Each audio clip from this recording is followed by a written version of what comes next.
Badatoz herrietako jaiak hain zuzen ere, Barikuan lertuko da festa Bergaran. Eta tira normaltasun baten barruan ospatu nahi ditugu, baino ez dago normaltasunik eraso sexistak dauden bitartean. Emakumeen aurkako eraso sexistak prebenitzeko gida gertatu du Emakundek Foru Aldundiekin eta Eudelekin elkarlanean. Udalei, jai batzordei, ostalaritzan dihardutenei, txosna arduradunei eta jai ekitaldietan ari diren eragileei banatuko diete. Gipuzkoako Foru Aldundiko berdintasun zuzendari Miren Elgarresta da gaur gurean, ongi etorri Miren. Eskerrik asko, arratsaldean.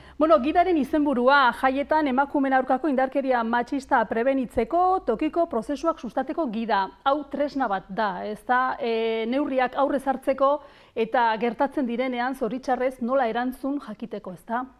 Halaxe da, ondo esan dezun bezala, tresna bada.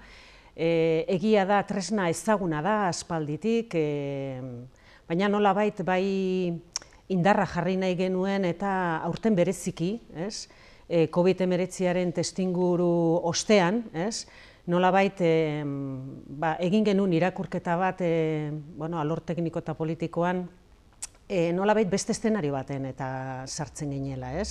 2 urte ostean eta jairi gabe, bazegoela eta bai transmititu izan da, baitaren medioetan ere ze gogoa dagoen jaiegunak, herriko jaiegunak ospatzeko.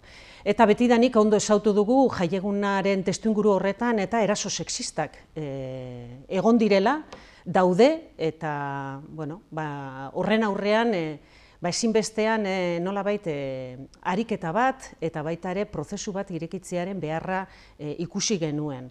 Ez aurreko urtetan ezer egin ez delako, aurreko urtetan ere nolabait begirada bat ere egin izan zaio, eta baita ere gomendioak eta eman izan dira herrietan halako prozesuak egiteko, baina nolabait nik uste dut azkeneko urtetik honea sensibilizazioa handiagoa dago, eta ez gaude prest eraso sexistak eta izateko, beraz, nolabait urratxo bat gehiago izan da, gida bat, formato batean eta modu partekatuan, baina importantena erramenta da erramienta honekin herri bakoitzean eta egingo diran prozesuak. Zelanketa bat egin duzu, ez da, gida ateratzeaz aparte? Bai, hasi gea, Gipuzkoa lurraldean, herri bakoitzean gida ematea, eskuragarri jartzea, baina beti egoten da arrisku bat, eta da burokrazian eta erortzea, hau da, jasotzea gida hori eta batzutan baliabide gutxi, arrazoigatik,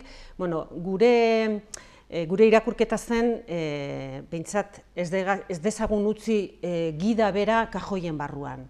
Egin dezagun ariketa bat, prozesuak ireki ditzagun.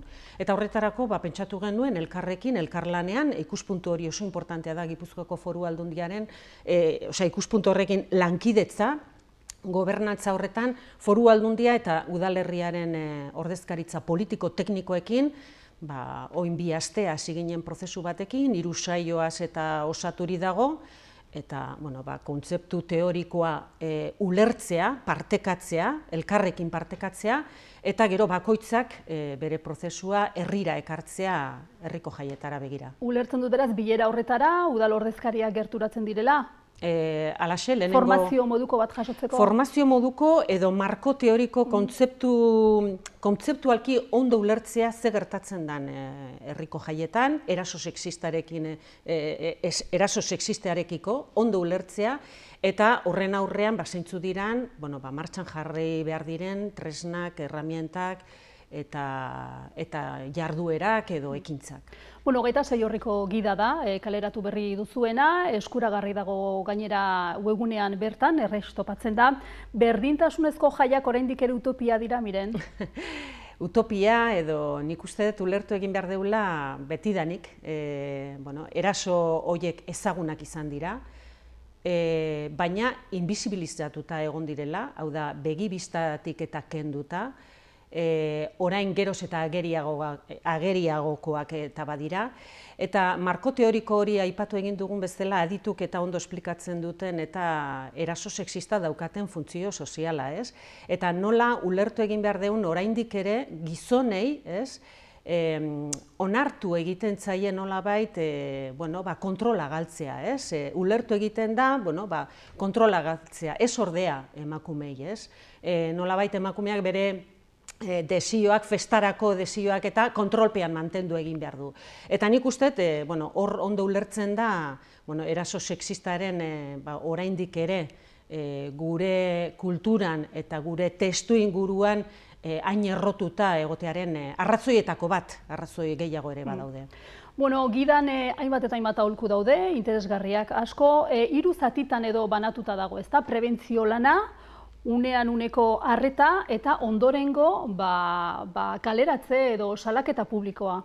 Bai, eraso sexisten aurrean eta baita ere herri politikak definitzerako orduan oso importantea da lehenengo zutabea aipatu egin dezuna, 3 zutabetan banatuta dago edo gure egitekoa banatuta daude 3 zutabe horietan. Prebentzioa, hau da, zer egingo dugun eta eraso sexista gure herrietan ez izateko, ez?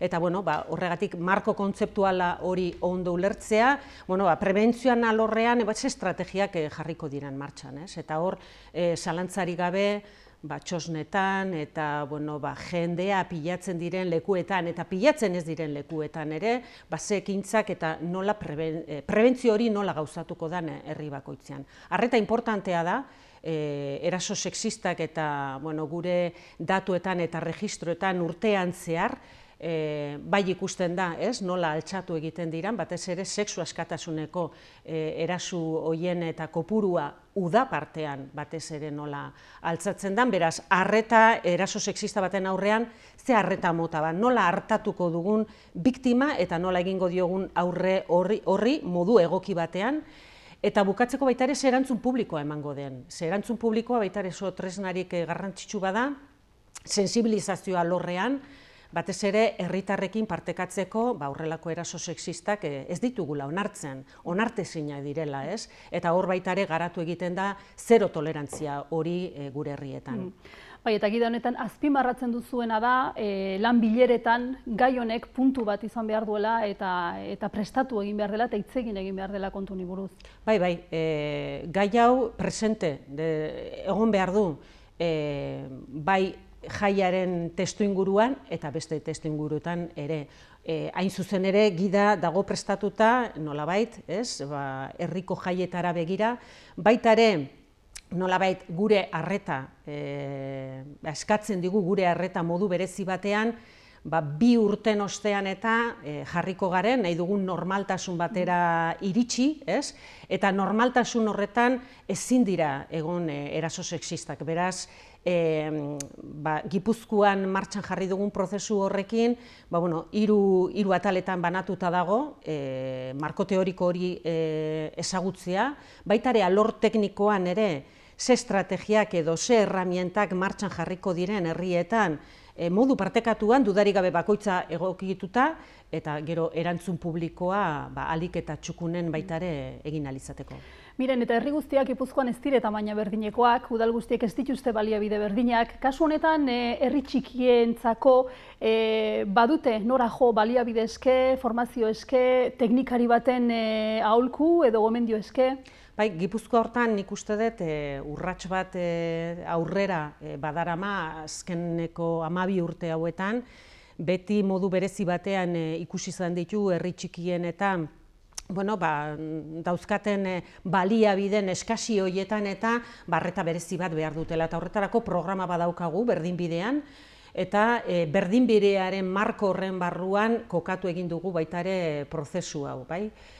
Nolabait, prozesu honetako lehen eta 3. saioan eta modu partekatuan herri guztiak daude gonbidatuta, baina erdiko fasean, hau da, alor teknikoan eta garatuko den fase horretan, berdinbidearen programaren baitan, baita ere aukera izango dute, euren txikitasunera baita ere ekartzeko gida bera, bere haien testu ingurura ekarrita.